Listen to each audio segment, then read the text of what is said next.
Welcome back, everybody. Someone in the comments requested some Welcome Wraith. I love opening Welcome Wraith. I just actually had run out, so got some Japanese print. I want to make this video a quick summary. So I managed to stream with Matt Rogers, Matt Folks, VTOL Timmy about the Fab 2.0 announcement. We streamed it as it came live. That's a very long video though, over an hour. This is going to be the abridged version, the short notes. If you haven't managed to catch all the details, if you haven't read the article, or maybe you missed some stuff in the article. So let's try and keep it under, it'll be well under 10 minutes. Try and keep it under 8. I usually open this stuff fast. All right, point 1. Basically, first edition and unlimited are both gone. No more first edition, no more unlimited. The set in June is called Uprising. There will just be one set, which will have cold foils and rainbow foils of everything that you would expect in first ed normally. First Majestic, ooh, and a rainbow foil Barkbone. So that's the major news. I won't go into why. If you want to know why, definitely read the full article on the Flesh and Blood website. But the summary is James White felt like first edition was no longer something special, which is probably true, echoed by a lot of people.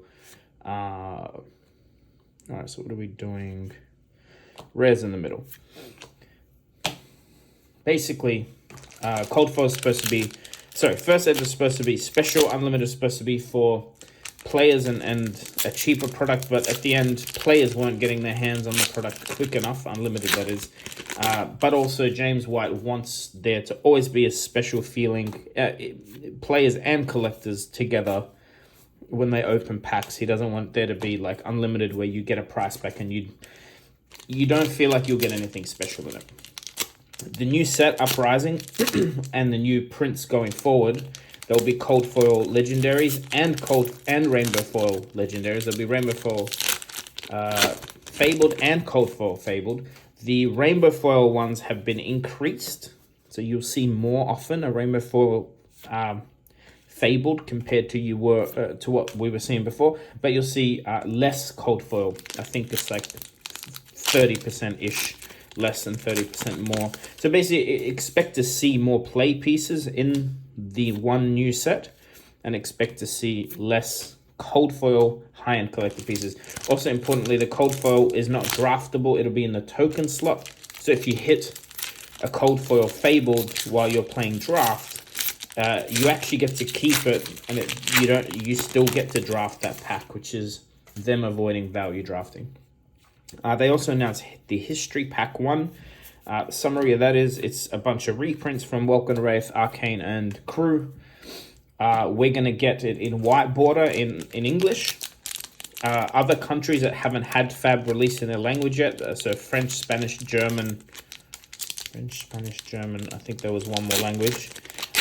Either way, those will get a black border or what's called a black label edition first with some special card treatment that no one's seen yet. And that'll be it. They'll get one release of that.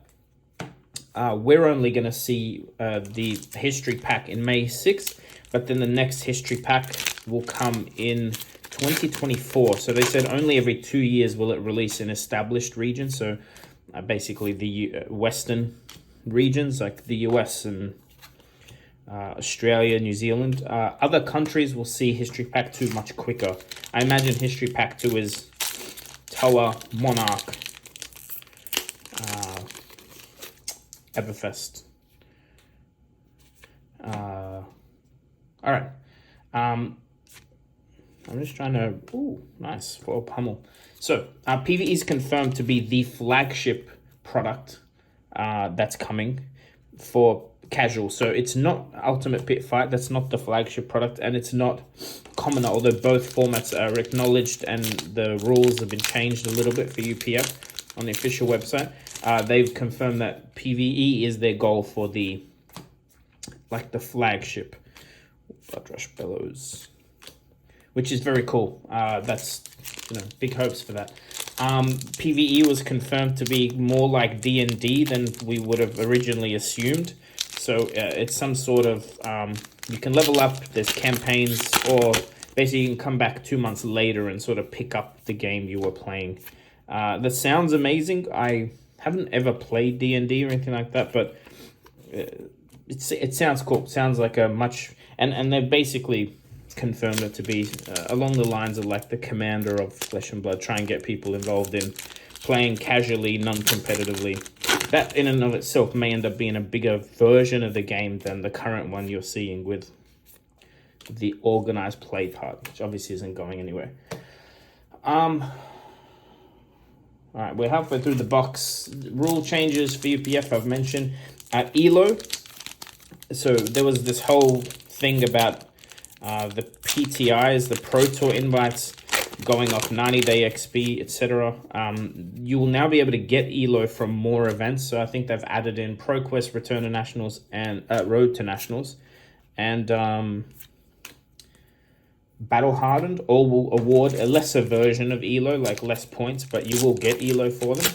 I think that's because they want to head towards, PTIs only coming to sort of based on ELO rating, not your XP. And the last major thing was weapons will be retiring with their most heroes have their sort of signature weapon, like Anathos being Bravo's weapon. They've said the Living Legends updates will include the weapon being retired alongside the hero.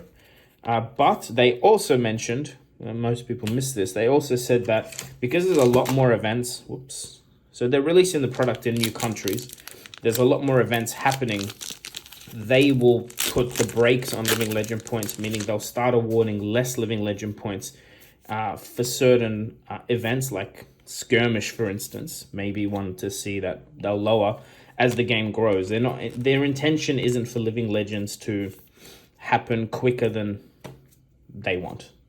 The point of all that is no one's even halfway to being retired except for NCC, that is, except for Bravo Star of the Show. So if they slow down, you suddenly start seeing only half the points being awarded, for instance, then some heroes will just last a lot longer than if you look at the list now and go, oh, at this rate they'll retire in 6 months. Well, they said no, that's not going to happen. Other than that, they did announce a Living Legend format, or a Legends format is their intention for the future, where people can play the format with retired heroes. I'm imagining only. Obviously, that's probably a few years away, but that sounds incredibly cool. It would be cool, especially if there's you can play the full power version of some of these heroes without bans, without restrictions. That makes for some very entertaining. Oh, look at that double brute super rare pack. Very entertaining tournament for sure. It made great side event stuff, I believe, at like a calling or a nationals. But that's the summary. There's obviously a lot more info than that. If you want like pricing on the new set and stuff, you can ask below. I'll try and get to your questions, but you can also just read the article. It's probably the best written article out there for Fab right now, in the history of Fab, really, with how much info it is, and it gives you all right. Box one of this case is very spicy. That's the third Majestic, and a good one.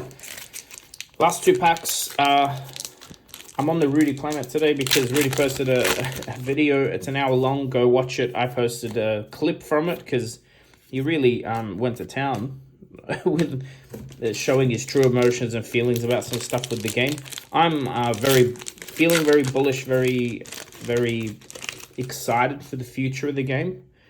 Time will tell if Fab 2.0 is going to do what I hope it does, which is really help the game grow and answer some of these questions that people have had about additions, etc. I'm pumped for Uprising. Sounds like a great name for a set. All in all, I'm very positive about everything LSS have done recently. So I'll be ordering some of the history pack just for fun. Just like to have some white border cards. I'll definitely be ordering Uprising, as you can imagine. Now that there's no first eds, you don't have to think about which product to order or say, you just buy the product when it comes out. So that's going to be cool. All right, guys. Hope you enjoyed the video. Questions below if you missed some stuff or want my opinion. Talk soon.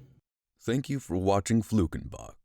Please subscribe for more content.